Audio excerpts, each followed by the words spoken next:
So with that, I'd like to turn it over to our presenter, Dr. James H. Madison. Dr. Madison is the Thomas and Kathryn Miller Professor of History Emeritus at Indiana University Bloomington, which is my alma mater as well. And he's the author of a lot of books, including his most recent, The Ku Klux Klan in the Heartland, and also Hoosiers, A New History of Indiana. So with that, I'd like to turn it over to Dr. Madison. Thank you, Jeanette.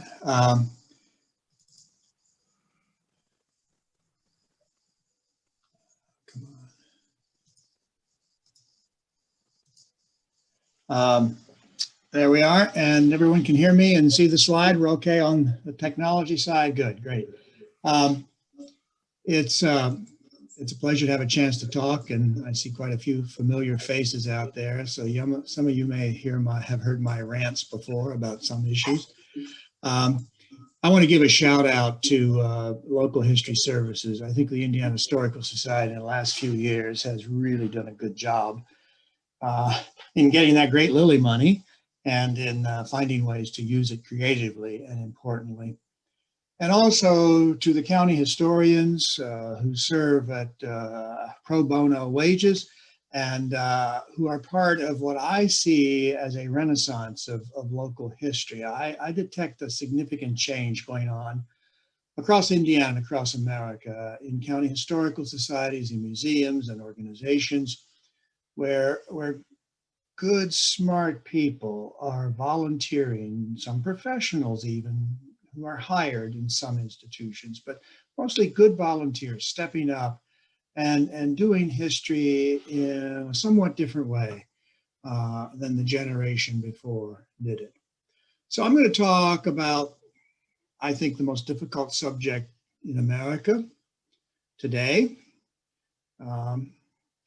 And the challenges we have in presenting a subject like this, particularly the subject of race, because all of us as human beings, we want happy stories of rainbow skies, no tornadoes, nor thunderstorms. We just want blue skies. And that's what people like. They like good, happy endings, just like those wonderful romantic Hollywood films. But you all know, adults know, that's not the way we are as human beings. And that's not the way we are today, and we've never been that way in the past. So let's talk about race and about the long, long struggle for racial justice. I'm going to begin here under the elm tree in Corydon, Indiana, this sacred spot for Hoosier patriots, where 43 men, all of them white, some of them perhaps not so good at reading and writing, wrote what I think are the finest words ever written on the soil of Indiana in the 1816 Constitution. If you haven't read that document recently, I suggest reading it and look at the words, almost radical, progressive, in terms of fundamental ideas that we as Americans and Hoosiers hold so dear and sometimes don't remember or know so well. Powerful words about democracy from the very beginning of our state more than 200 years ago.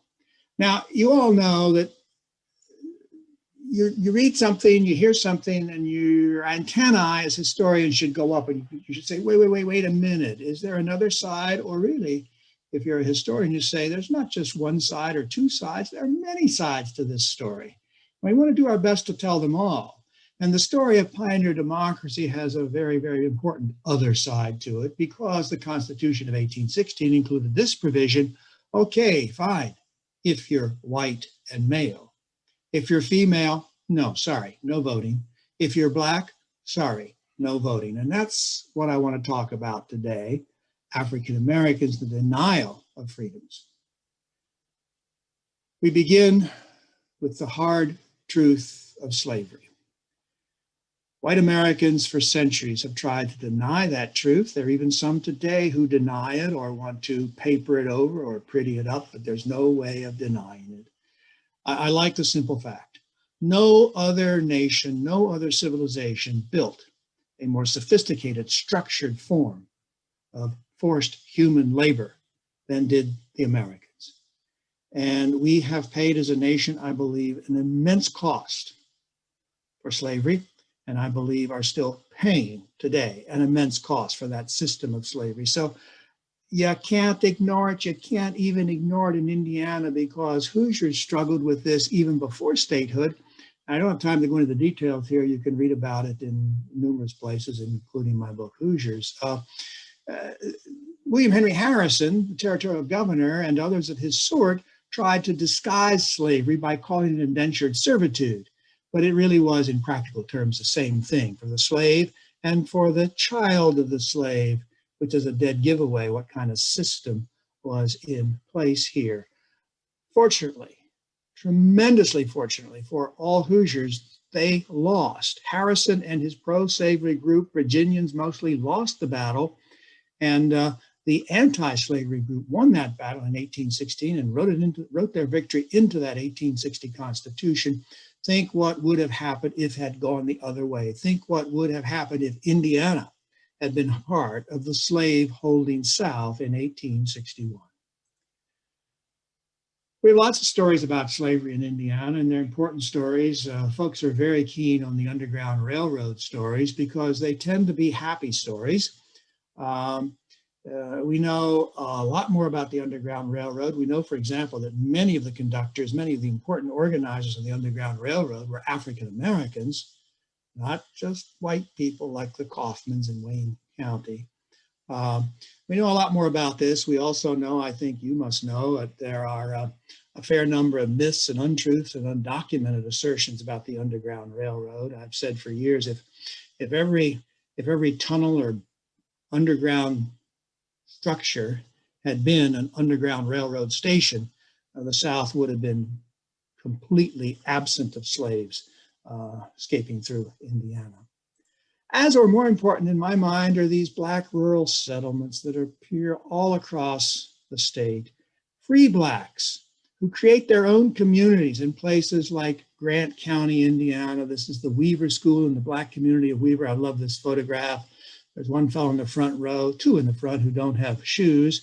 I love the girls in the middle row. They're holding up their pencils because they're very proud that they have their own pencils. I interviewed the third girl from the left. I interviewed her as an elderly woman in her 90s, one of the most interesting, important to me, oral history interviews that I've ever done. Weaver in Grant County, Lio Station in Gibson County in southwestern Indiana, wonderful, wonderful African-American settlement.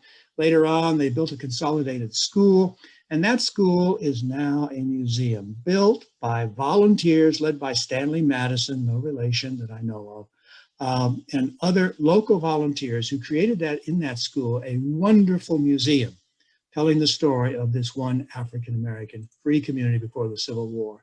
And then Roberts in Hamilton County, we know more about this than any of the other rural Black communities, because there's a wonderful book by Steve, I'm blanking on his name, it'll come to me if you need it, a wonderful book on the creation of the Roberts settlement and the nature of life in there. Most of these places still have homecomings, reunions, where descendants come back and remember and celebrate. Now, what is Indiana going to do about slavery? What is Indiana going to do about escaped slaves and free slaves, and especially if there's ever an end to slavery, about all these people moving across the Ohio River into Indiana? Well, in 1851, the state wrote a new constitution, which included a notorious provision, Article 13, that really created a paper wall, a constitutional wall around the state that said Indiana is for white folks only. If you're not white, stay out. This is our most important public opinion poll on slavery and race in the 19th century, because they decided to submit Article 13 to a separate vote. So folks got to vote in 1851 on the whole Constitution, and then also separately on Article 13. A huge majority voted in favor of excluding African Americans from the state.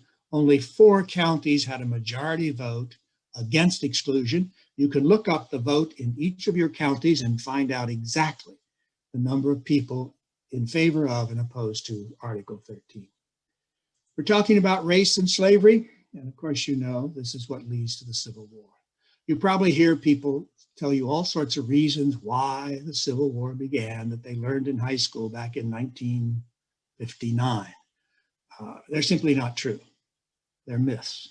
There's only one reason for the Civil War, and I think every historian worth his or her salt would say this, would agree with me, and it is slavery. The Civil War is caused by slavery, slavery, slavery. Now, it's a complicated set of causes, but at the core, at the center, at the end of the day, it's slavery. And it was not a glorious war, despite what you may hear from some people, so-called reenactors and others, who want to present the great war between blue and gray, the great battle of blood brothers, and celebrate X, Y, and Z. It was a horrible, bloody war, and nothing expresses that for me better than this photograph I took many years ago at the cemetery in Gettysburg on hallowed ground, just down the hill from where the greatest Hoosier of all time gave that brief address in November of 1863. Indiana, 80 bodies. What they're really saying here, and this is the part of one stone in a crescent of stones from other states, what they're really saying here is parts of 80 human bodies, probably from Indiana, because they found them on the battlefield where Hoosiers were known to have fought and died. A horrible war, an important war in so many ways, above all because it did bring emancipation. It did bring an end to slavery, America's greatest sin.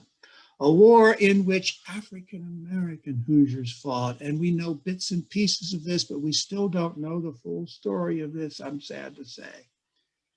Young men in blue, marching off in the sun with their gold buttons gleaming, with eagles on those buttons, just like on the white soldiers, but in segregated units from Indiana, the 28th U.S. Colored Troops, a noble, heroic group of Union men who fought against slavery and fought for America. It was a dangerous thing to do, and Governor Morton and others resisted putting these men in uniform because you really want to teach Black men how to use weapons? And you really want to give them the possible thought that they are citizens of the United States? Because that's exactly what happened. I love this quotation from an Indianapolis newspaper. As a reporter watched them march through Indianapolis, marching in those blue uniforms just like they are citizens with full rights and privileges. And that's what putting Black men in uniform has always done through the Civil War and down to World War II. There's resistance, of course, and it comes about in Reconstruction. The war ends, the Reconstruction Amendments are passed, exceedingly important. And here is a brief moment in American history where things we now see very clearly could have gone the other way, where Americans might have chosen to continue the battle for justice and equality, to move forward on the promise of the Reconstruction Amendments. That's what Reconstruction was about, and the congressman from Terre Haute, Daniel Voorhees, said it explicitly. The answer to Voorhees' question was yes, the white man shall maintain his supremacy, because at the end of the day, at the end of Reconstruction, white America backed off and retreated and gave up on the possibilities inherent in Civil War and Reconstruction. Not until the 1960s did America have another chance like this for a second Reconstruction, 100 years later. Indiana made some gestures after Reconstruction, most notably in this noble act of 1885. Wonderful words. You read them and you say, yes, but in fact, you look at the history and you look at what happened, and the answer is they were words, but not deeds. They were written into law, but not into action. What we have instead, in late 19th century Indiana and early 20th century Indiana, is the rise of Jim Crow, not just in Alabama and Virginia and South Carolina, but in Indiana, where in many ways, the lines of discrimination, the lines of segregation were more deeply drawn, illustrated in virtually every aspect of life. Start with public schools, in particular segregated schools across Indiana, but especially the construction of new all-Black high schools in cities like Gary and Evansville and Indianapolis. This is Attucks High School on the right in Indianapolis. There's a wonderful documentary film on Attucks. It's a beautiful piece of filmmaking. WFYI, the PBS station in Indianapolis, made it. Ted Green, the producer, who does fantastic work. A very, very, very insightful look at what segregated Black high schools were in Indiana. Housing, all kinds of examples of redlining and discrimination in housing. My own town of Bloomington, one of the nice new suburbs south of campus, had written into the deed, into the covenant, that this new neighborhood would be only for white people, and of course, using the language of the 1920s, the pure white race. I defy anyone to tell me what the pure white race might be. One of my favorite stories, time of the World War I in Marion, Indiana, two young women walk into an ice cream parlor owned by a Greek-American family, and as they had before, order an ice cream sundae. And the proprietor, Lily Chocho, says, we can't serve you, we can't serve you. And what really pissed them off is as they got up to walk out, he laughed at them. And these were uppity Black women who said, wait a minute, we know lawyers, we know a Black lawyer, and we're going to take our case to court. And they did. They took it all the way to the Court of Appeals, where they finally lost, and where the Indiana Court of Appeals in 1920 upheld the right of the Greek Candy Kitchen to deny service to African-American customers. Where can we drive in Indiana? Where can we drive if we're going from Fort Wayne to visit family in Evansville or to Alabama? Well, you probably know about the Green Book now. There's been a film made about it. It's been digitized. There's been more publicity on it. It's a wonderful insight into it. You can look up your own county, your own place, and you can find in alphabetical order the places in Indiana where a family visiting, can find a hotel or a gas station or a restaurant, because many of them, many such places, would not have served an African-American family even into the 1950s and in some places 60s. And so African-Americans create their own communities in Indiana in the late 19th and 20th century. Here's a good example. This is a retreat on a lake in northeastern Indiana in Steuben County, Fox Lake. This African-American community, lots of African-American families from Indianapolis and elsewhere build cabins and small vacation homes there and visit and get together every summer. Fox Lake still exists and is still there as a refuge, a sanctuary. Much more harsh in the area of Jim Crow, discrimination and segregation, is violence. There's hatred and bigotry that sometimes burst forth in violence. And the most egregious, of course, is lynching. There's a scholar now, Richard Nation, at Eastern Michigan University, doing an intensive study of vigilante violence in Indiana. And Richard tells me he finds more and more lynchings than Emma Lou Thornborough found in her magisterial book, 61 plus, give or take. Richard's found more. This is a hard part of our history. The resort to violence, and most tragic, in my opinion, and deeply scarring, is the murder by a mob of white citizens in Grant County, Indiana, on a hot August night in 1930, where they murdered and lynched Abe Smith and Tom Shipp, teenagers. And no one to this day has been punished. No one has been punished for that outbreak of spectacle violence, showing the world, showing African Americans, you better stay in your place. You know your place. Don't rock the boat. We've been struggling, Americans, Hoosiers, to come to grips with our racial violence. It's an ongoing story. New stories unfold every day.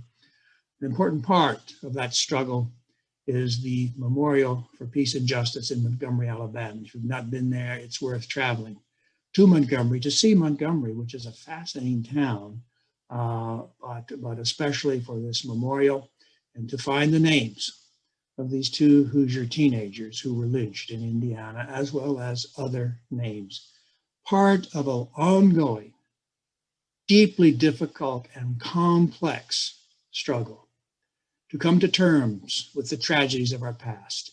Few struggles so clearly indicate Faulkner's wisdom that the past is not dead, the past is not over. I want to say a few words about this group marching proudly down Pennsylvania Avenue in the hot summer of 1925, because as Jeanette mentioned, I just wrote a book about the Klan. And this is the first sentence of that book. The Ku Klux Klan was as dark as the night and as American as apple pie. That sounds like a contradiction, but the point of this book is that it's not. But those two criteria exist in the same organization, in Indiana's Ku Klux Klan in the 1920s. Thousands and thousands of men and women bowed to their knee and took an oath under a burning cross to their God and their flag that they would uphold the values of 100% Americanism. That is, the values of white, native-born Protestant Americans. These were not hillbillies. These were not the unwashed. These were not the ignorant. These were not the ne'er-do-wells. These were some of the finest people in Indiana, middle class, upper middle class, lawyers and doctors, Kiwanis Club members, church women, ministers, merchants, school teachers joined the Klan because they believed. I spent 3 years on this book, and I came to the conclusion that these are not marginal people, that they genuinely, most of them, genuinely believed in the values of the Klan, or most of the values of the Klan. And that is an unsettling truth of the First Order to me, and I think should be to all of us. It is part of our heritage, part of our history. We cannot wash it away. We cannot slip it under the rug and whistle in the dark and pretend it's not so, because it is so. And here they stand between the American flag and the Christian flag, very proud. They do not need to hide their faces for the camera, because they are on the side of righteousness and justice. So many, many Hoosiers believe.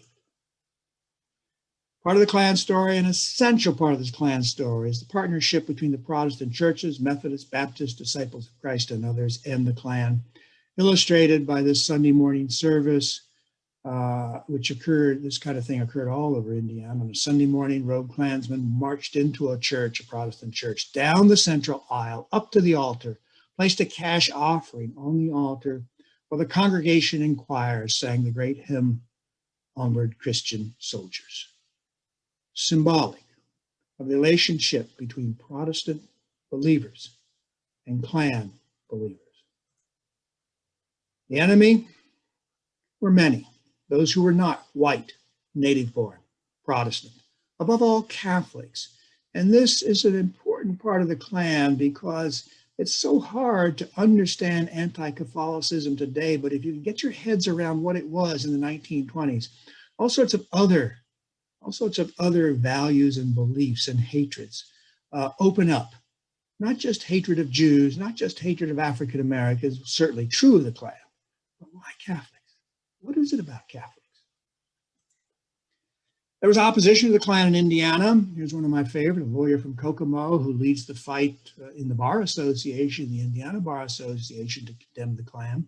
There are others who stand up, some newspapers, the Indianapolis Times, for example, some Protestant ministers, some others, but by and large, the opposition to the Klan in Indiana was very, very slow to develop, very late in breaking out, and very slight in its effect until the end of the 1920s. Even after Stevenson, that great evil grand dragon, went to jail, Hoosiers, many of them, still maintain their loyalty to the Klan. All right, by 1930, the Klan is, as we knew in the 1920s, pretty well gone, but the ideals are still there all over the place. And let me just give you a a few examples of that. It's often forgotten, less so in recent years. The United States went to war against fascism, against the greatest racist regime in the history of the world, perhaps in the Third Reich, with a segregated military. Lots of Hoosier men and women served, but they served in segregated units and often in low-level, menial work, just like they have been doing in civilian life. It was a searing experience. I interviewed a veteran of World War II, a Black veteran. Actually, I interviewed him at Fox Lake, of all places, who told me he came back from the war. He came back from the war in 1945, back to his hometown, and he decided, I just wasn't going to take that shit anymore. Those are his words. Lots of veterans decided that. And those veterans, those Black veterans of World War II became, many of them, driving forces in what we now know as the civil rights movement. The ideals of segregation, of course, apply on the basketball court. There's a lot to be learned and written about this subject. We've written so much about basketball in Indiana, but in my opinion, we still haven't gotten to the core of the Hoosier game. Here's my favorite basketball player of all time, Bill Garrett from Shelbyville. Played for IU, a Big Ten American, All-American. Everywhere he played, from Bloomington to Ann Arbor to Evanston, he was the only African-American on the court, the first and only. And look what happened just 2 years later, because there's the team from Indiana that won eventually the NCAA championship. Branch McCracken, the coach, standing proudly in the middle. But Branch McCracken, after he found Bill Garrett, and maybe have Garrett forced on him, could not find another African-American player worthy of joining his team, when those few who know basketball know that 50 miles up the road was one of the greatest high school basketball teams of all time. There were threats to white supremacy in the 1950s as the civil rights movement begins to boil up. Threats that African-American teenagers would swim in public swimming pools for which their parents paid taxes. Threats that caused local authorities to deputize citizens with a pistol on his belt to keep Black kids out of a swimming pool. All of this begins to spark response. NAACP was formed in 1909, and it had its ups and downs over the next 100 years. It came alive in the 1920s in response to the Klan, a very interesting story that I tell in the book on the Klan. It came alive again in the 1950s, not just with Brown versus Board of Education in 1954, but in all sorts of other ways. African Americans and some white allies began to organize, began to protest.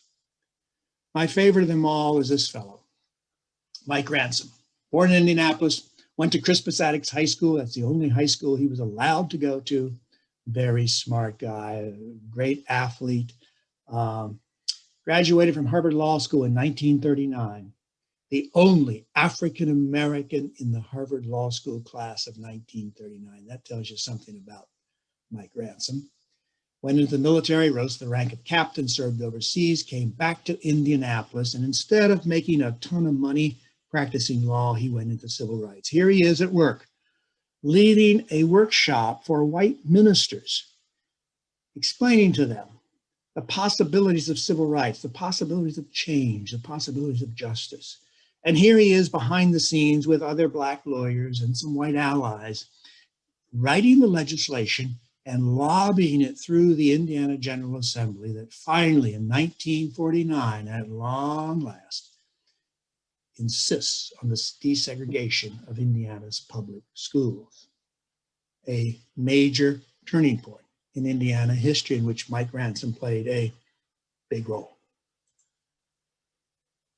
The civil rights movement really appears for most of us in the 1960s, but it has a long history, long before the 1960s, long before we see protests like this, long before we see marches, long before we see sit-ins and demonstrations. This is the famous Riverside Park, closed to African Americans except on Negro Day. and young people especially, thank God we have young people in this country, begin to stand up, to speak out. Of course, Martin Luther King comes to Indiana numerous times, and Dr. King plays a major role in the civil rights movement. But I think the spotlight on Dr. King really tends to obscure the important stories.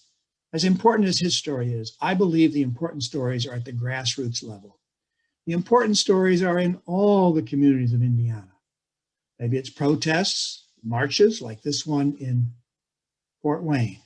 Maybe it's more subtle and quieter and behind the scenes. And I think part of your job, the responsibility as county historians, is to find those stories in your communities. Those stories of protest, of resistance early on to Jim Crow, to segregation. Those stories of the courageous people in the churches, in the clubs and elsewhere, who early on, when it doesn't seem to be even a safe thing to do, stand up. There's enough of this in Indiana that by 1963, Matt Welsh, who I believe is one of our best governors ever, passes a state civil rights bill in advance of the federal civil rights legislation. This is an amazing piece of legislation that Welsh and his fellow Democrats pushed through a not so enthusiastic General Assembly. And it was fairly substantial. It's not radical, but in Indiana terms on this subject, it is very substantial and courageous for Matt Welsh to push through and sign this pioneering civil rights legislation before most other states had yet done it. The civil rights movement proceeds far enough by the mid-60s that there's a backlash, a blowback. Some white folks say, wait a minute. These people, those people, are going too far. They're getting too uppity. They're claiming too much. What about me? This is not right. This is not fair. Blah, blah, blah. A backlash that allows George Wallace, the segregationist governor of Alabama, to come to Indiana in the 1964 Democratic primary to run as a candidate for the presidency. Wallace pioneered, and you can see it in that 64 campaign brilliantly, pioneered the politics of rage, the politics of using coded language, dog whistles, to talk white supremacy without actually saying white supremacy. He was brilliant at this, and he attracted a significant number of white Hoosier voters in that 1964 primary election. Here in front of his headquarters hotel in downtown Indianapolis, African Americans from the NAACP are marching in protest because they understand what Wallace is saying. I show you this wonderful picture because of the man standing in the foreground with the flag. You all know this flag. I'm the great-great-grandson of Confederate veterans, and I have the right to claim that this is the flag of treason. This is the flag of treason. It is also the flag of white supremacy. Now, you hear other explanations of what this flag is. It's heritage, it's this, it's that. Well, that's all BS. It's the flag of white supremacy. And there's no way, I just can't believe that anyone today is so ignorant to not know that this is the flag of white supremacy. And there it is. From the early sightings in 1964, it became increasingly popular, flown not just in Alabama and Mississippi, but in Indiana and Wisconsin and across America in the 60s in protest to the civil rights movement. The blowback created space for some white supremacists to begin to organize again Ku Klux Klan claverns or chapters, marches, and protests. And they break out in Indiana in the mid-1960s and continue down to our own time. These are very, very different from the Klan of the 1920s. These really are the marginals. These really are the unwashed. These are not the good Hoosiers in quotation marks. These are white supremacists and not much else. White supremacy drives the recreated Klan in the 1960s. I love this photograph from a march in Kokomo. And again, this occurred all over Indiana. Most towns had this and had to struggle with this in the 70s, 80s, and 90s especially. You have it all here. You have the fellow in the center in military, militia, combat kind of gear. He has the Klan insignia on his upper shoulder with the blood of Jesus in the center. On his sleeve, he has the Confederate battle flag, the flag of treason and racism. And then my favorite is the fellow to the left. These are good Hoosiers.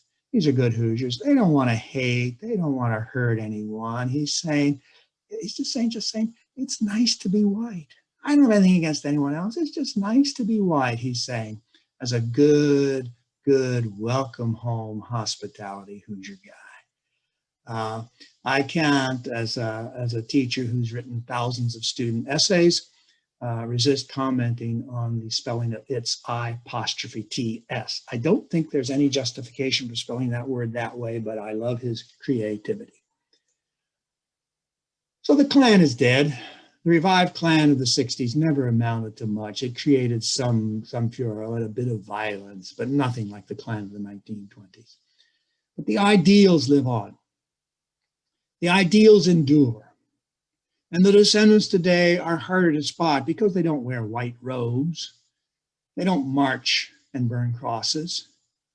They're good people in their own mind, so sure that they're on the right side that they want to force their goodness on all of us. They're people who too often claim the Constitution but don't live by the rule of law. They're people who divide the world into binary terms of good and bad, us and them. Those people, whenever someone says those people or them, my antenna go up and I wonder, who are you talking about? What do you mean when you say those people? There are those white folks who fail to even consider the possibility that they have privileges simply because they are white. And that includes especially white men who may have privileges because they are white and male, but unwilling to consider that possibility. And there are people who are fearful of changing times. We all fear changing times, but I'm guaranteeing you there's no other alternative to our present and future. The times are changing. They're always going to be changing. That's one thing a historian knows if she or he knows anything at all.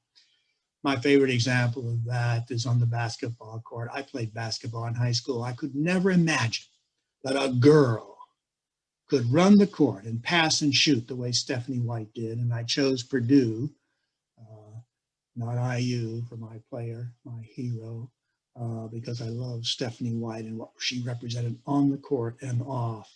In the larger context, it's changing times of a girl being able to play basketball like this. And by God, we discovered they could also play soccer, and they could sit in boardrooms and law firms and history departments. We discovered changing times. I've long been almost obsessed with Indiana and changing times, with the possibility that Hoosiers are slow to change, are reluctant to change, and sometimes that might be good, and sometimes it might not be so good, and sometimes it's almost mortal in its consequences. The common sense wisdom that we hear in coffee shops and on streets in Indiana. It is what it is. Don't try to change it. Or that you're pushing too hard to make it better. It's good enough. We don't need excellence. Well, maybe on the basketball court we ought to have excellence, but other than that, good enough is good enough. Or the selfish notion that I got mine, you get yours, Jack. I got mine by lifting myself up by my own bootstraps. No one ever helped me, which is one of the biggest canards out there. Or the notion there's something special about Indiana that privileges us, that we don't have to worry about this, that we don't have a problem in Indiana with race, for example, because God has always been good to Indiana. I'm preaching to the choir when I say we need to listen to our history. We need to listen carefully and thoughtfully to our history. There's a wonderful sculpture from the Myers Sculpture Garden outside Grand Rapids, Michigan. It's a wonderful place to visit when you want to do a road trip.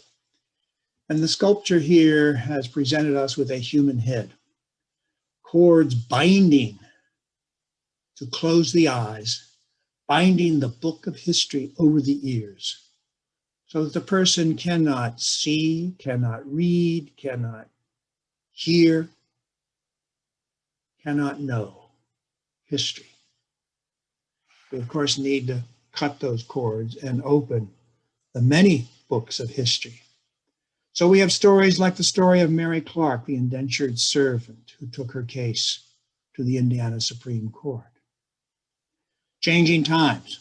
Changing times represented especially in our presentation of our history to publics, to people, to ordinary people in our communities and across our state, such as the presentation on our official state markers, which represented a certain kind of history. And this is a fascinating subject. If you have not done it or done it recently, go to the Indiana Historical Bureau website and look at the list of markers and look at the kind of markers that existed in Indiana for a century. Look at the changes that have recently begun that I believe need to move more quickly and more fully. Someday, I'd like to see an official state marker to some aspect of the Indiana Klan story.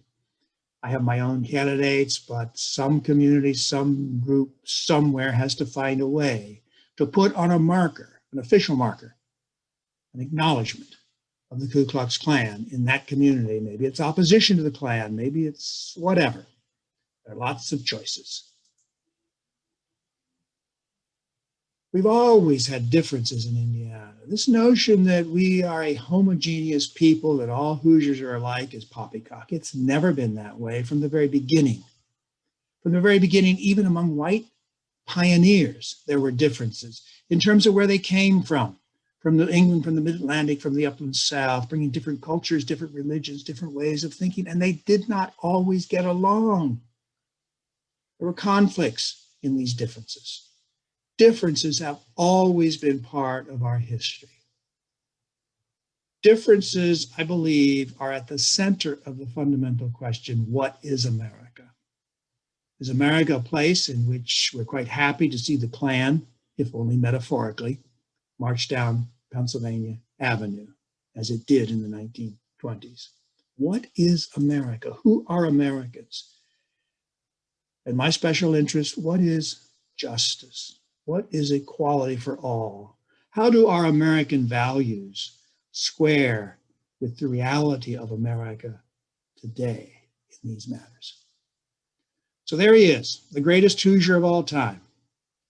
His words, his voice, his deeds, always reminding us of one way of answering the question, what is America? What is justice? What is equality? And beneath him are my 4 grandchildren who I hope will grow up in America that has moved toward justice and equality. America in which that arc, that moral arc of the universe, is bending toward justice. So here's my email address. I'd be happy to hear from any of you with comments and questions after we adjourn. But we have time now for comments and questions from you, and the floor, as far as I'm concerned, is entirely open.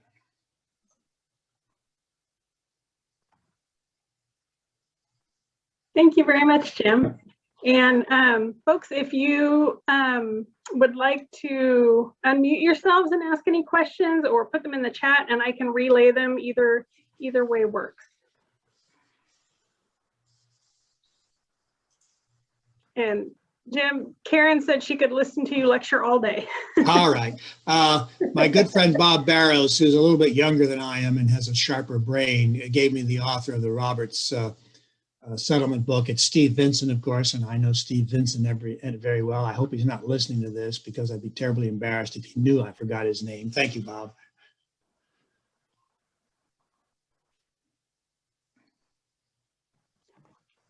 Well, I'll start off with a question, Jim. So, say for historians or historical organizations, if they're kind of getting started on broadening this narrative and telling some of these stories, From the research angle, where would you, what would your advice be on how to get started, where to look, where to find this, how to make these connections? Good question, tough question, no obvious answer. You know, we always want to go to the primary sources as soon and as quickly and as thoroughly as we can. And the good news is so many, not all certainly, but so many sources are now digitized. And you can pick your favorites. Start with the collections of the Indiana Historical Society Library, one of the great institutions in the world for primary sources, certainly for Indiana. But other places, the state library and all sorts of local collections, many public libraries have an Indiana room or Indiana collection. But it's the primary sources you need to find, because the secondary sources are a little suspect. I hope that if I were czar of the world, all county historians would have to read your county history published in the late 19th century. Almost all counties have one. If you haven't looked at that, look at it and see what history was like 130 years ago. Or read a school textbook from the 1950s. You can't trust the secondary sources fully. And the earlier ones, even some recent ones, are full of myths, and we wish it had been this way. It's not, but we're going to write it anyhow, the way we wish it had been. And that's particularly true on issues of race. Whereas I said at the beginning, we've been, for understandable, if wrong-headed reasons, reluctant to address directly and honestly the issues of race in our own communities, in our own towns, not just in our nation, but especially in our communities. So it's good old-fashioned research, slogging in the primary sources. And if you're lucky, if you have a book like Steve Vincent's book on the Roberts settlement, or a few other books that have really, the Cole Etchinson's book on Greencastle during the Civil War, one of the finest books ever written on the history of an aspect of the history of Indiana. There are books like that, but they don't cover every place and every subject. But you have to get to the primary sources. Let me just throw out one collection which I've really enjoyed working in. It won't work for everyone, but it's the papers of the NAACP at the Library of Congress in Washington, D.C. And there were NAACP branches in many Indiana towns and cities, even some small towns. There was one in West Baden, French Lick, Indiana, for example, in the 1920s. And those papers at the Library of Congress are full of fascinating detail and reports from African Americans about what's going on in French Lick, or Jeffersonville, or Fort Wayne, or Terre Haute, or Indianapolis, or other places. And some of those have been digitized. That's an example, and there are lots of them, of sources, primary sources, still waiting scholars, especially at the local and community levels. So there's nothing more fun than doing that kind of research. Jim, there was a question in the chat. So Daryl Radford, he is the county historian in Newcastle in Henry County. He said that in Henry County, they've had both the good and the bad where Black history is concerned. The good was a man named Seth Hinshaw of Spiceland, who was a key figure in the Underground Railroad. The bad was Ed Jackson, a Newcastle lawyer and Klansman who became governor of Indiana. And he asked, does your book or research touch on either or both of those men? Well, I know Ed Jackson very well, and I think I'm going to claim that, without doubt in my mind, Ed Jackson was the worst governor the state of Indiana has ever had. There may be a few contenders, but he's far and away the worst, because he was a Klansman, and he was very loyal to D.C. Stephenson, the Grand Dragon. He worked with and for Stephenson. He carried out Stephenson's mission for the Klan. He helped to corrupt the Republican Party by taking it to bed with the Klan, into partnership with the Klan, which came very close to destroying democracy, something we're familiar with today. So Jackson was really, really a governor of tragedy for the state of Indiana. I don't know Henshaw as well. I've heard of his name. I know about him.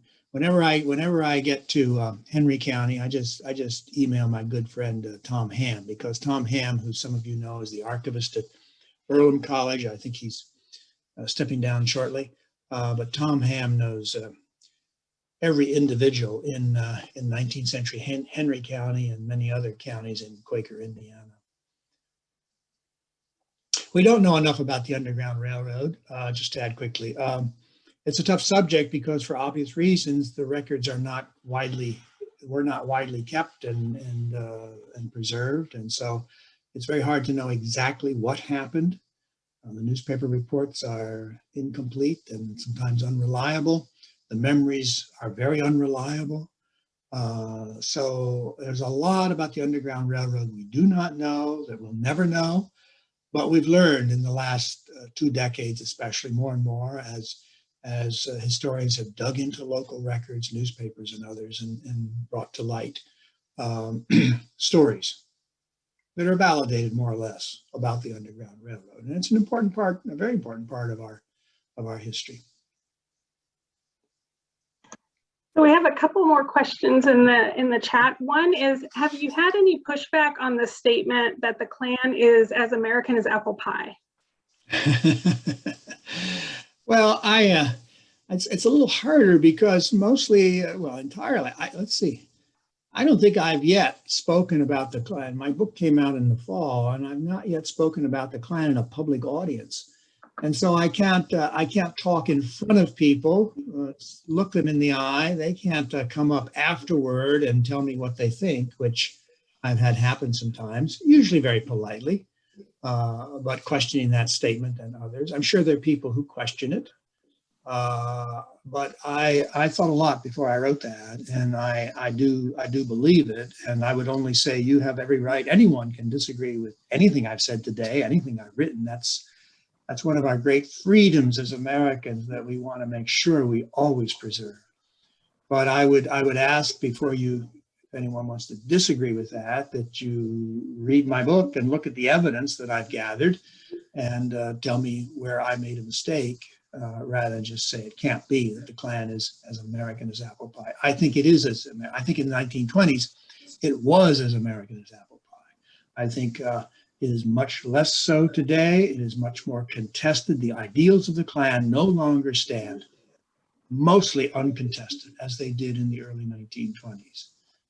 The ideals, not the Klan itself now, the ideals of the Klan are contested. I think they're most visible in recent history in Charlottesville, Virginia in 2017, where one person said there were good people on both sides. And a lot of Americans says, whoa, wait a minute. There weren't good people on that one side. There were good people on one side, but not the other side. That's contesting what once would have been not contested in America.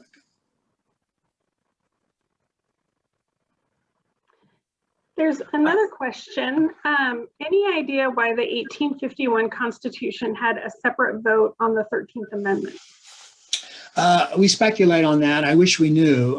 There are notes and documents from the Convention of 1850-51, but I don't remember that anyone has found the evidence that makes clear why they took the unusual step. The supposition, I think, is that they knew this was controversial. I mean, un-American. Unconstitutional, illegal, maybe, depending on how you read the Constitution, but it was different, and therefore we're just going to make sure that Hoosiers really do want to build this wall around Indiana, and it's quite clear that Hoosier did want to build this wall. Question, Jim. Hello. Oh, hey, Bill. Hi. Now I ran across, someone told me this a long time ago, and I've never been able to verify, or really haven't had the time. Is it true that that Indiana General Assembly, it had to bring the, I want to say 13th Amendment up for a vote twice, that it failed the first time to Now, it was one of the, what I heard, it was one of the Reconstruction Amendments. I heard 13th, you know, the abolition of slavery. But it may have been the 15th. I think it stands to reason that the 15th might have been more I don't know. Well, you're ringing some vague bells there, but I can't speak either. Anyone else have any information or knowledge on that? That's on the talk here. I wouldn't be surprised because, you know, the Reconstruction Amendments in Indiana were not real popular. We celebrate the great Reconstruction Senator, Oliver P. Morton, who had his shortcomings, but I think, well, again, Morton, I believe, is the greatest governor in the history of Indiana. He was a phenomenal Reconstruction senator. But he was not Indiana, and lots of Hoosiers resisted Reconstruction. In fact, Indiana was the first state in the North, I believe, to elect a Democratic governor and to move aggressively away from Reconstruction, which is why we have that massive statue on the State House lawn in Indianapolis to Thomas Hendricks. I'm on a quiet crusade. I see Steve smiling. Anyone want to join me and take charge to get that statue torn down? I'll join you. I'm not honestly in the business of tearing down statues. I don't think we need to do that, but it's an offense that the largest statue on our Capitol lawn.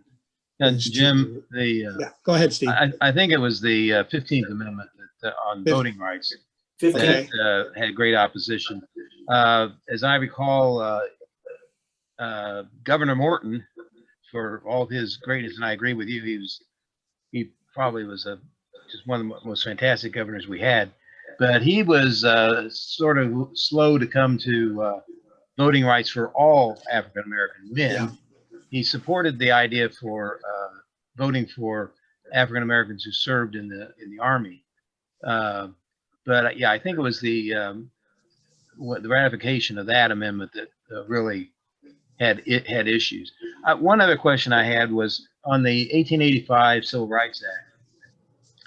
Was it just a lack of will across the state in the years to come after that it was never enforced? Yeah, exactly. There were a few efforts to enforce it. Some Black lawyers, a few others tried, but it was just impossible to enforce. That's a wonderful example of the law saying one thing and custom and culture and norms very different. There's the case here is a radical difference between law and norm. And the other part of that question, that issue I don't understand or know, Steve, is why they passed it in the first place. Because it's awfully late. It's 1885. It's a decade after Reconstruction plus, and you know. Emmylou Thornborough in her book. Well, first of all, there was a federal statute that was struck down by the Supreme Court on public accommodations, and so the states then started enacting their own laws, and Indiana was one of them, and it was a Democratic legislature that did it. And Emmylou Thornborough in her book, African Americans, Negro History Before 1900, she said that it was Democrats wanted to curry favor with African Americans to gain their vote. Yeah. I didn't remember that, but that makes sense. It was the Marion County legislator that introduced the bill. Okay. Yeah. Okay. Yeah. Have you, in your discussion, I think with Tom Ham or your own research, that question, which is a big issue for me in Grant County history, is the involvement of Quakers in the Ku Klux Klan. Yeah. That the descendants of the same people who very courageously encouraged the Underground Railroad. And I really feel like in Indiana, that was 90% of at least the white side of the effort was to support the Underground Railroad. But yet we know for a fact that the Klan took over Quaker meetings in some cases, and that some of the respectable people you were talking about were what should I say? As a percentage of the membership, a considerable number of folks belonging to that were themselves friends. Yeah. Well, you're right, Bill. And it sounds like a contradiction. It doesn't add up, but in many ways it does. First of all, yes, Quakers did join the Klan. I don't think anyone knows the percentage or numbers, but we know a lot of Quakers joined the Klan, as did Methodists, Baptists, Disciples of Christ, Presbyterians, etc. I wrote about in the book, and some of you may know from other sources, Daisy Douglas Barr, who was a Quaker minister in central Indiana. She spent some time in Marion, Bill. I think she spoke at the Labor Day rally there for the Klan. Yes. Became an amazing Klan organizer and preacher, one of the Klan's finest in central Indiana. Traveled all the time, preaching and recruiting members for the Ku Klux Klan. And she was so successful as a Klan organizer that the state Republican Party appointed her vice chair of the state Republican Party, a position set aside for women. Daisy Douglas Barr had been active in the suffrage movement and in the Republican Party. She's a perfect example of combining all these good things in one person with a brilliance, sophistication. I'd like to know more about her. There's a decent article on her in the Indiana Magazine of History, but there's more to learn about Daisy Douglas Barr. She's the most well-known Quaker Klan person, but as I say, there are hundreds and hundreds of other Quakers. One thing that's, well, first of all, no denomination is made up of the same kind of people. There are always differences within Methodists, Episcopalians, Quakers. In the antebellum years, there were Quakers who were not anti-slavery. There were meetings that were opposed to the abolitionist crusade in Indiana. The Quakers split over this issue. But also, as Tom Ham writes he wrote a general history of Quakerism. And as he writes in that book, Quakers in Indiana, Quakers in America changed in the late 19th, early 20th century, and they moved away from some of their old traditions, and they moved more toward mainstream Protestant religion in practice, belief, and values. So in those ways, the fact that there were Quakers in the Klan is not as surprising as it seems on first glance. I recommend Hoover's article on Daisy Barr. Yes. I know there's very little humor in the Ku Klux Klan, but Daisy was something else. I believe there was a book out, this has been for several years ago, written by a woman historian who talked about the Klan, but she also talked about Daisy Barr and the women of the Klan as sort of that it was a place for women to find expression. Yeah. Yeah. And I mean, I know that's it, but Daisy was a major grifter. I mean, she made money at all this stuff, like a lot of the Klan's people. It's just amazing to read about her. She was, she made herself, she got to be head of the Indiana Gold Star Mothers, and she wasn't a Gold Star mother. And they ousted her because they found out that there was some profiteering going on. So, I mean, stuff like that. It's well, Bill, you called her a grifter. I'm going to call her a great patriot. But yeah, I do know, and Daisy's finances, Daisy Douglas Barr's finances are not fully known, but she did fall down because there were irregularities. The article Bill is referring to is by Dwight Hoover. It's in the Indiana Magazine of History a few decades ago. You can find it online. It's a wonderful article on Daisy Douglas Barr. And the book, I think, is Kathleen Blee's book on women in the Klan. And I think it's a very important book because it alerted us to the fact that there were women in the Klan, that they were very important, that they were different from men. But how do I say this tactfully? Kathleen Blee sailed a very large ship on very, very little evidence in primary sources. The great tragedy is, and this is true of women's history generally, there are very, very few primary sources on women and the Klan in Indiana. And Lee wrote a whole book with very few primary sources. So I have some doubts and questions about that book. I know we all know that there were lots of women who joined the Klan, maybe as many women as men, that they played a major role, that there were divisions within the Klan on the basis of gender. I cite some examples in the book where Klan men were concerned that Klan women were getting too uppity, a standard male problem. So we know bits and pieces. And probably there's more evidence out there or underground that some young scholar I hope is working on and will tell us much more about the Klan, including Daisy Douglas Barr, but all those women, good women, most of them church women who joined the Klan.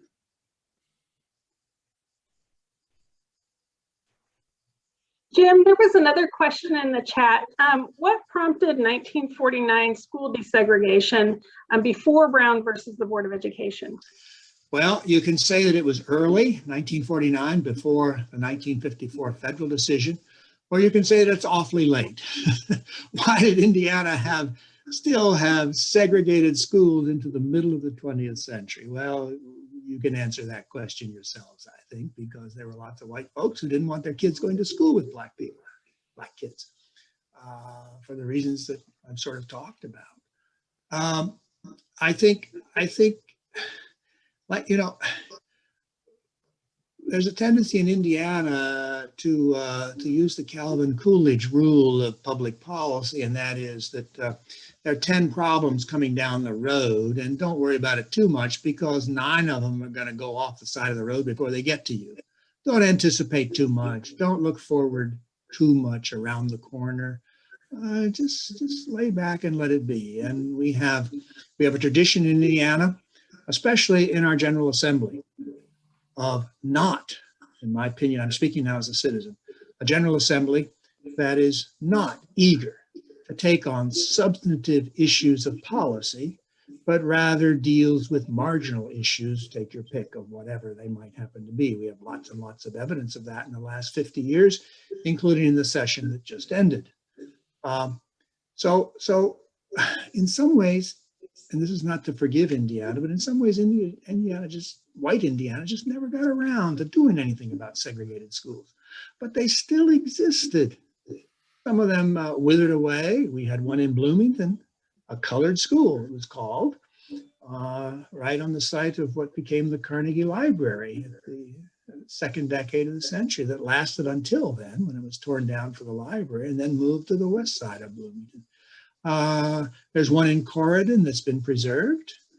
It's a wonderful kind of stick in the eye to white Corydon, as I see it, and I'm very glad it's there. And we have some others preserved elsewhere across the state. These colored schools, as they were simply and usually called, where black kids attended, not the white schools.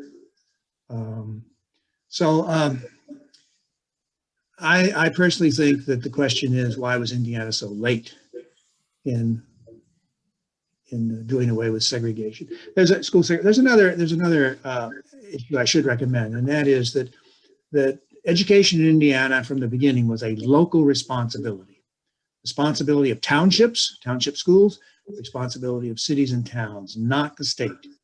And the state was reluctant to step in to education issues and policies until recent years, where the legislature seems to think it has the right to step into all kinds of local questions that once were simply forbidden. No legislator would have stepped into some of these issues that the General Assembly today thinks are the responsibility of the legislature. One thing, in 1946, I believe it was, then Bishop and later Cardinal Ritter desegregated the Catholic schools in Marion County.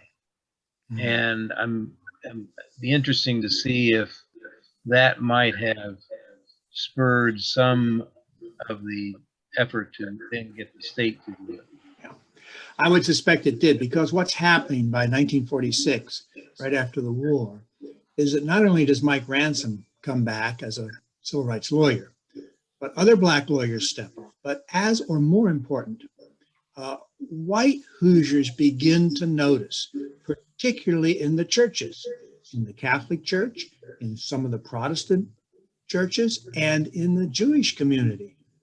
There are white Hoosiers who say, we can't have segregated schools anymore. And they form a coalition. By 1946-47, they have a coalition in Indianapolis and other places, Fort Wayne, that is across racial differences and working toward a variety of issues. But above all, they identify, there's a big state NAACP meeting in Fort Wayne in 1947, and they identify school segregation as the key issue that they're all going to start to push against. And they start to lobby legislators. It's a wonderful example of grassroots citizens organizing, pushing very astutely, and succeeding. So, Jim, I have a question that is a bit of, I guess, a process question. Do you have any suggestions for how we can start to build relationships with individuals and communities whose histories we haven't been great at collecting or interpreting? How do you as a historian establish trust when you're talking to someone who has a history they maybe haven't been asked about before, or if they've shared it, it hasn't been shared in the appropriate way or in a way that felt right to them? That's such a difficult issue. We all know that. All of us who've practiced history, especially at the local level, know that. I mean, I certainly know that as a white male, I walk into a room and interview an African-American woman, I got 2 strikes against me at least. And what do? Well, ideally, you get a Black woman to interview her. But it's me. I'm here and I want to do it. And what you have to establish your credibility by being aware, knowledgeable about the subject you want to talk about or investigate, about your commitment to understanding the subject. And of course, you have to listen. That sculpture called listening to history, I think, is the guideline. You have to listen to people. But we all have identities, racial, gender, etc., that are limiting, and I'm afraid, regretfully, more so limiting today in our own time than they were recently, and I hope will not be down the road as we get maybe move to a better ground in our own political and social culture. But there's no obvious way, except the ways I've talked about, and then of course most importantly, having diversity, having people who are different involved in the project, in the community, in the effort, whatever it is you're doing. And I know how difficult that can be. I know how reluctant, for example, many African Americans are to participate in certain sorts of activities, historical especially, the Indiana Historical Society, for example. And yet the Indiana Historical Society has for years been making efforts to tell the story of African American Hoosiers. Has it done great work? No, not yet. But it's done very, very good work, and it's going to continue to do better and better work, I hope, in telling those stories, telling the stories of Jewish Hoosiers, telling the stories of women, telling the stories of LGBT Hoosiers. I'm pleased to tell you, if you don't know, that the Indiana Historical Society Library 4 or 5 years ago created a collections committee specifically to acquire the primary sources of LGBTQ Hoosiers. That's a great step forward. And I've cited that in a variety of places as an example that Indiana is not stuck back in the 1950s, as some people accuse us of being. I would suggest also that using schools and also public libraries as a sort of safe ground for inviting people in to talk about their experiences. We did a lot with people that survived the Depression and World War II, and by doing that, we had a cross section of various races and genders that was really, I think, pretty good. But I think you have to earn trust. I know Jim is very popular in the African-American community. That the book that he published, Lynching in the Heartland, which I recommend, and his work on the Klan is it is a real plus. But I think as individual historians, I think it amounts to showing up, being there, and collecting stories. Once the dam breaks, you're going to have a lot of stuff, but it does take some time. And of course, Marion, we've been trying to deal with the residual problems arising from the Marion lynching, which are still out there. But I really think we're moving forward, and we're looking for working with the Equal Justice Institute. And this is something I, as a historian, am active in, and this in turn raises the trust level to from different people in the community, African American in particular in this case. But again, I think a lot of it's showing up. Jim shows up; he's everywhere. Oh, I spent some very fine days in Grant County, Indiana, Bill.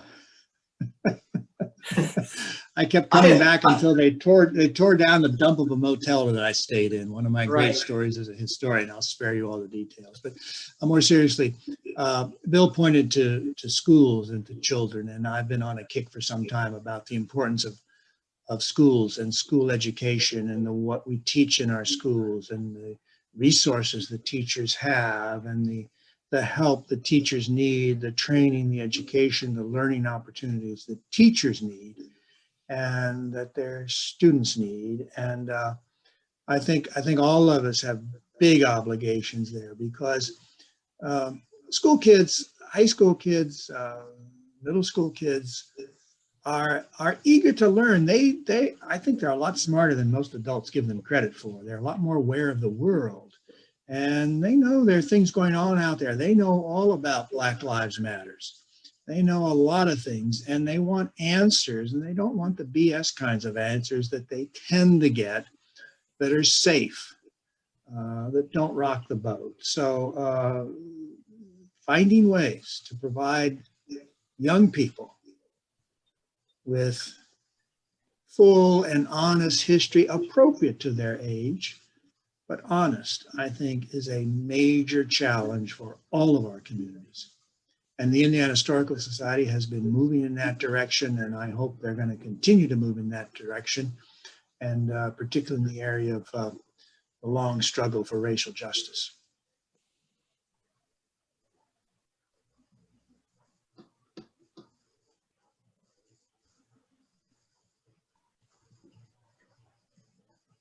Thank you very much, Jim. Are there any other questions before we end today? Yes, Glenda.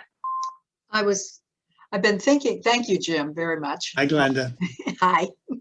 I've been thinking about how we do get more of the stories of people either in the historical societies, or how do we collect those stories from the communities we haven't been very good at, and how do we then be able to tell those stories? I've talked to someone locally, for example, and we can talk, and you may tell me, Jeanette, that this is something really we could talk about Thursday with the county historians, but I'm not sure, some of the stories that the person I'm talking to says, I would like a state historic model about this Black part of the community in Bloomington, and this, and something else, and something else.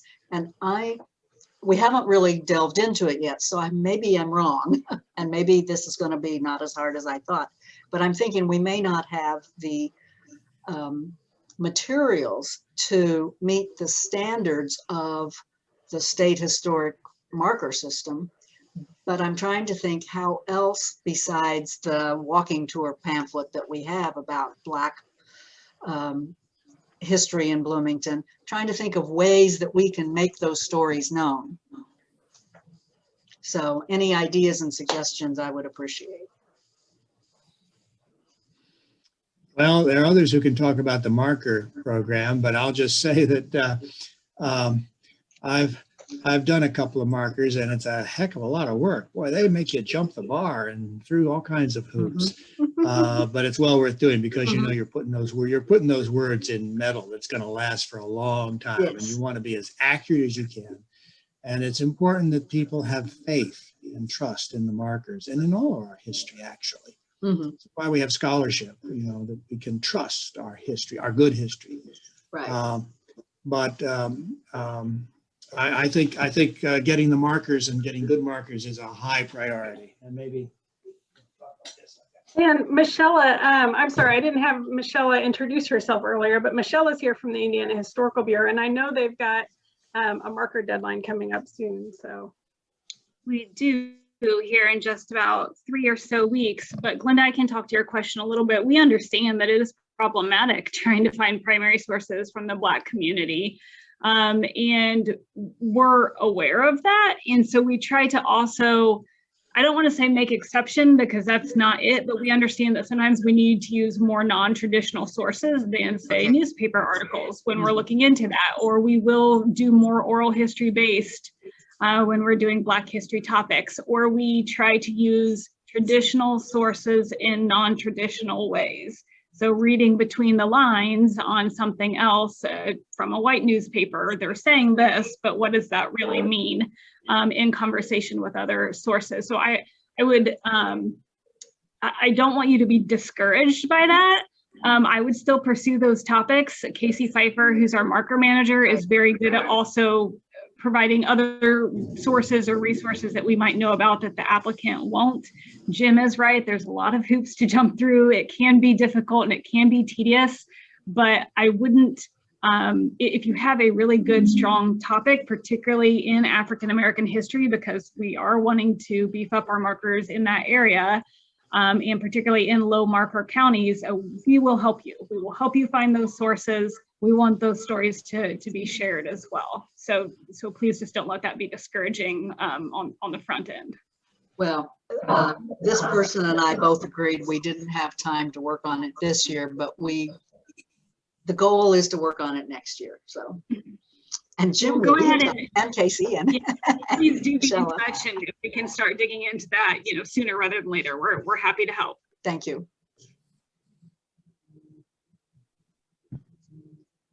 So Jim, thinking of the other part of Glenda's question, are there other methods or means or ways that you could think of for historians to sort of get some of that information out there in the public? Like, for example, like social media, are there ways to share stories online through blogs, or what do you recommend?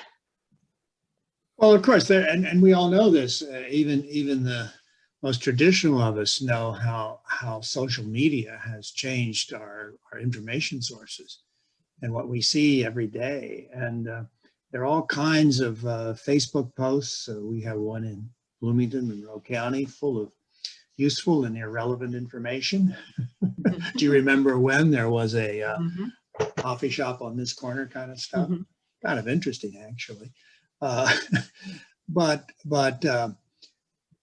there are real professionals now working on all the ways in which we can help people learn about our past, about our shared past and our individual and community past. And the old days of a book and an article are gone forever, of only that. Because there's so much digital presence now, and you have to have a digital presence, don't you, in the modern world, and especially with young people. That's just 101 elementary, I think. But the challenge is to make that presence as as sophisticated as it can be, so that it meets the public standards now, which are pretty high, of what you can post or send out or make interactive, which is even better. I sometimes wish I had been a museum professional, because I'm just fascinated by the way in which museums and historic sites present the past. And as you know, some of them do it really poorly. I just saw an exhibit in Columbus, Ohio, which was just words on a wall. There's still places, a new exhibit, still places doing that. And I'm the kind of guy that likes words on a wall, but I've learned that not everyone does. In fact, most people don't. And we know that. So the challenges there, I think, are really, really important. And here's where I think if I were running a local historical society or on the board of such, I'd recruit some young people, some high school kids, and give them the chore.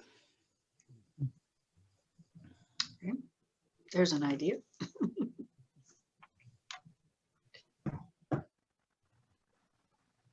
All right. Any other questions for Jim before we wrap up?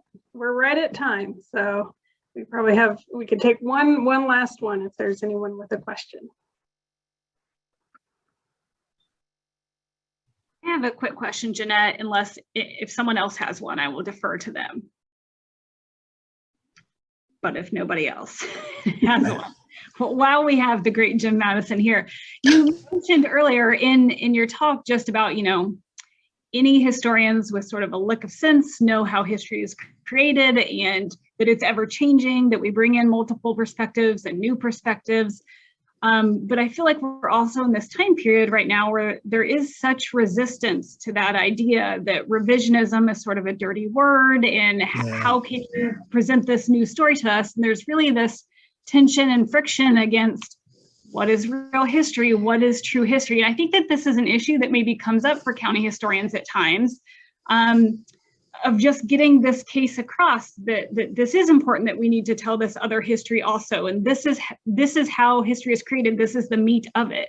So what's your advice for those of us on the sort of ground of trying to help people understand what it is that we do? Yeah, that's a great subject. I know we've all thought about that. We all face that regularly in our work, no matter what our work, what kind of history and where we do it. That comes up all the time.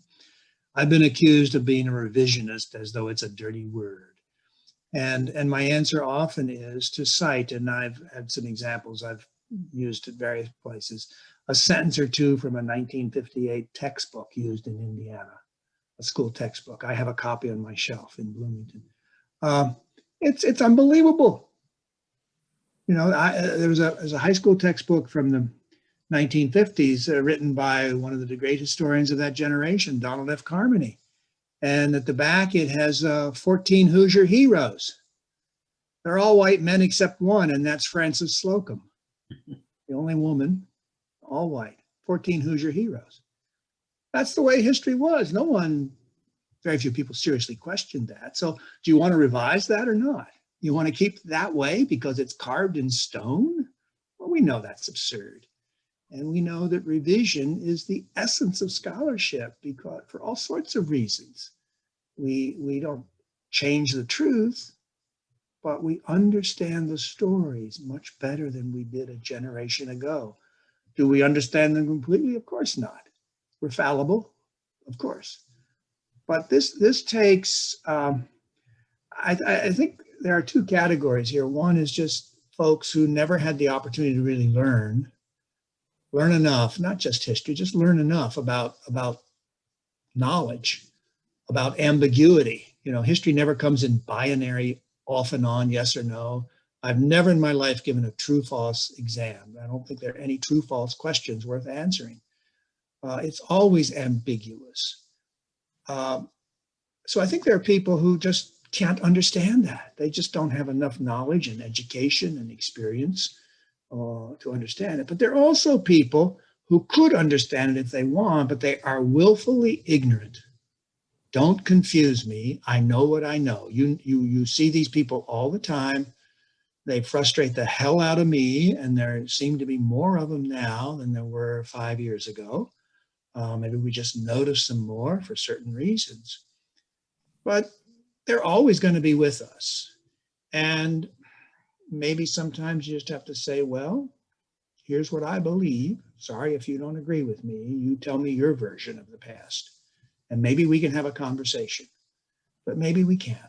Maybe we're just going to have to agree not to agree. So I've tried to learn. When I was younger, I'd get a little bit upset when I was criticized this way and feel a little bad driving home from somewhere after I'd spoken. Feel a little sorry for myself, but I'm trying to get over that. I'm just moving on.